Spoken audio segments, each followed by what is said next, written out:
que eu digo que você não precisa copiar ninguém para improvisar na guitarra. Isso é comum, por quê? Porque a maioria das pessoas, incluindo você, incluindo eu, não querem copiar ninguém, tem medo de se tornarem uma cópia de uma outra pessoa, né?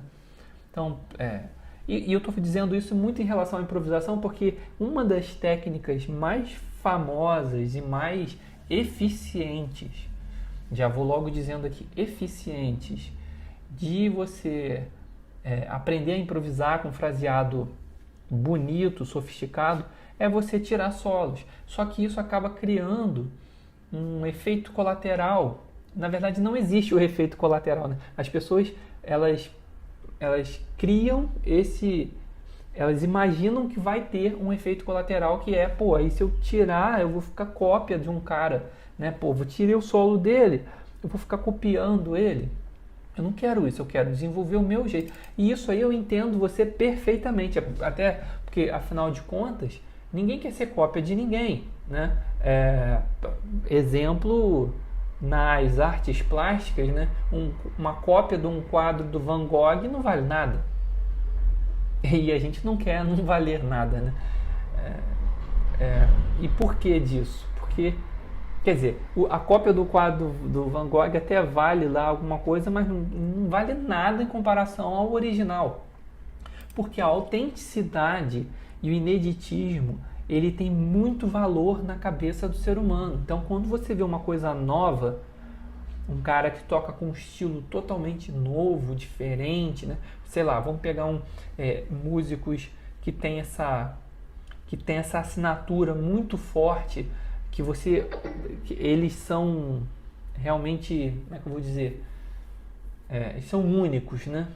O Hermeto Pascoal, por exemplo, é um músico incrível, é um gênio, né? Pô, também a gente está falando de um gênio. Ele tem uma assinatura única, uma maneira única, e isso chama muita atenção, chama muita atenção das pessoas. As pessoas querem, elas se identificam muito com uma pessoa que tem essa capacidade de expressar a arte da maneira dela.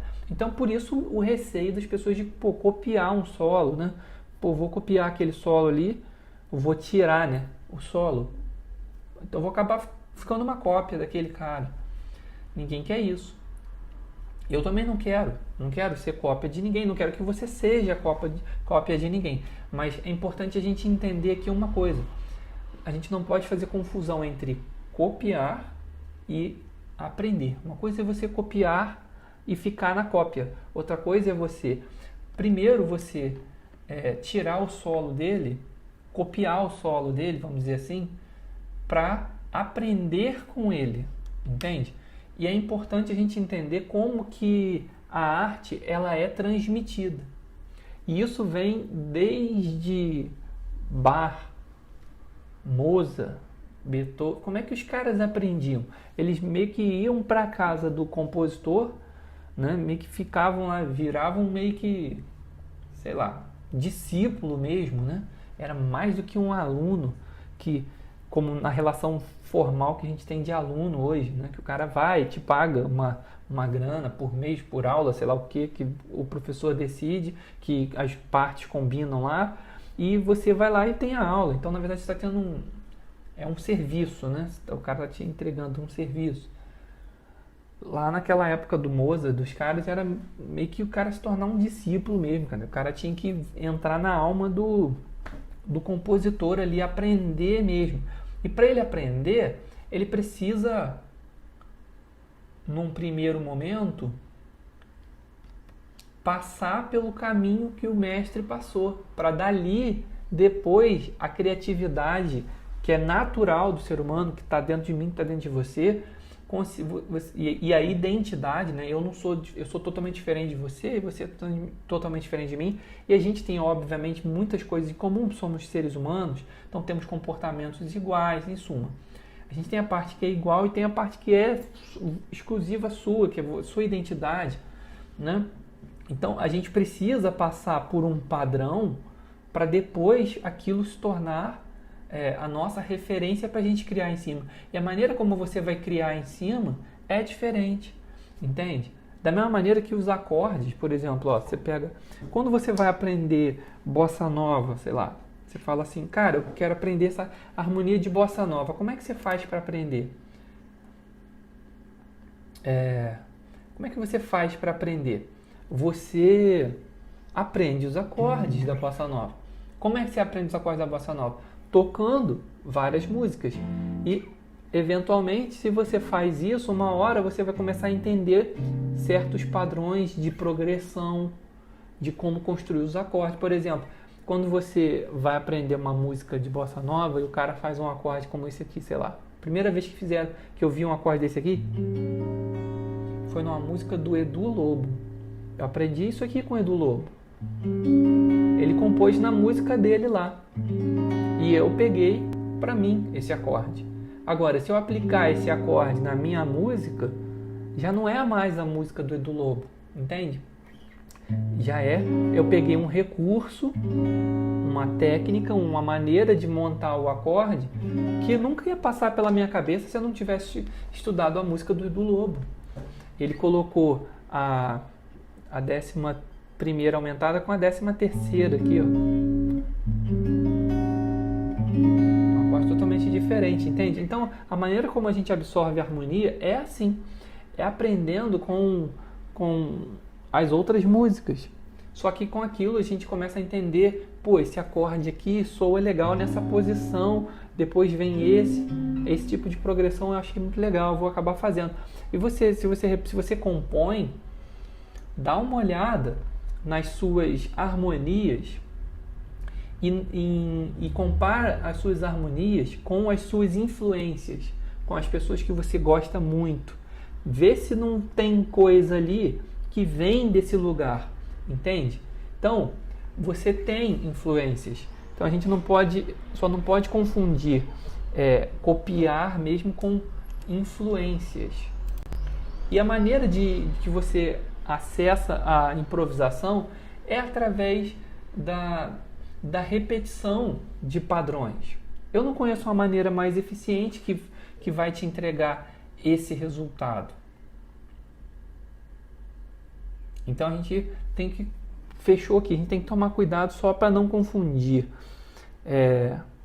Virar uma cópia do Tom Jobim ou do, sei lá, quem que você quer.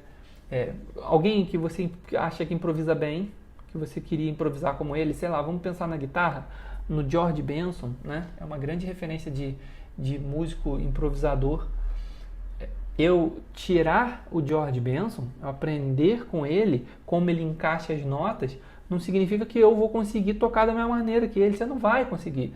Você não vai conseguir fazer como ele. Tem até uma história engraçada que eu tirei um solo do Pat Martino, numa música chamada Days of Wine and Roses. Eu tirei esse solo há uns anos atrás, há bastante tempo atrás.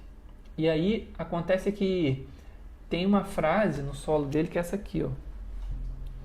Essa frase aqui, ó. Ele começa o solo assim.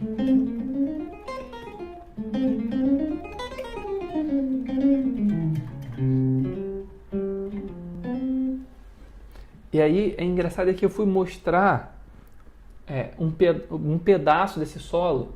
Acho que era um outro pedaço, não me lembro. Eu fui mostrar um outro pedaço desse solo, em suma, para um aluno, anos depois de eu ter tirado o solo. E eu falei, ó, o Pat Martino faz isso aqui, ó. Aí eu mostrei, falei, ele faz isso nessa música aqui. Quer ver? Vamos ouvir a gravação. Quando eu coloquei a gravação, não era mais aquilo. Era parecido com aquilo. Aquilo era uma influência já do Pat Martino. E o que eu achei interessante foi que o Pat, eu achava que estava tocando Pat Martino, mas na verdade eu não estava. Aquilo eu já tinha transformado na minha maneira de tocar. E isso vai acontecer com você também. Você vai começar a tirar os solos e as coisas vão pintando na sua mão. Aos poucos, elas vão... Essa maneira de tocar, essa maneira de girar, de andar dentro das escalas, vai se tornando sua. E isso vai ficando automático. E no que isso fica automático, você improvisa sem pensar em escala. Porque esse aqui é o objetivo, né? É você não ficar mais tendo que fazer cálculo para improvisar. É você improvisar sem pensar em escala. Você tocar uma nota e essa nota te levar a tocar outras, e aí o teu dedo está acostumado já a fazer certas combinações e ele combina as notas da escala com notas fora da escala também, cromáticas, etc. Mas esse treino de tirar os solos te leva a improvisar sem pensar em escala, porque você na verdade está pensando outra coisa, você está vendo outra coisa. Ele vai te tirando daquele shape da escala que te prende, que faz o seu solo, aí sim o seu solo ficar repetitivo, o seu solo ficar sobe e desce escala, uma coisa que não é musical, que é uma coisa que você não gosta. Eu sei que é isso porque eu já passei muito por isso, de tocar só a escala, e mesmo assim, o pior não é nem se você ainda conseguisse encaixar as escalas, tava bom. Eu tô falando por mim, né? Isso deve acontecer com você também, porque aconteceu comigo. E eu vejo isso acontecer com alunos, etc. Então, provavelmente acontece com você também. O pior não é nem você tocar a escala. O pior é você não tocar a escala. Você não conseguir nem a escala tocar. Você sabe que tem esse acorde e esse acorde para conectar. E aí, esse aqui tem uma escala, esse aqui é escala X, esse aqui é escala Y. Você sabe as duas escalas, você sabe os dois shapes. Na hora que vai encaixar, na hora que vai conectar, não conecta. Porque você não sabe como transitar de uma escala para outra.